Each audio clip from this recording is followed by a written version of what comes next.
ஆண்டவரே பரம தகப்பனே, அப்பா இந்த வேளையிலும் சுவாமி என் வாழ்க்கை அழிஞ்சு போகுதே, என்ன குழிக்குள்ள தள்ள நினைக்கிறாங்களே, என் முன்னாடி நல்லா பேசுறாங்க, ஆனா எல்லாரும் சேர்ந்து ஏதோ ஒரு சூழ்ச்சி பண்றாங்களே, நான் எவ்வளவோ முன்னேறணும்னு நினைக்கிறேன், ஒரு நல்ல ஒரு வாழ்க்கை வாழணும்னு நினைக்கிறேன், என்னால வாழ முடியலையே, என்னால வாழ முடியலையேன்னு கதற ஒவ்வொருவரையும் இப்படி பாத்துல வைக்கிறோம் சுவாமி.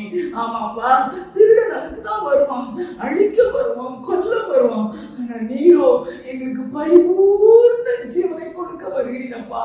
அதை ஏற்றுக்கொள்ற பாக்கியத்தை ஒவ்வொருவருக்கும் கொடுங்க.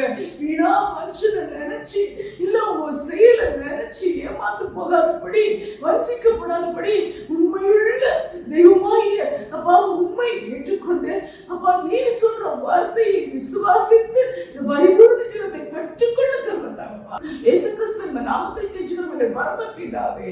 ஆமென்.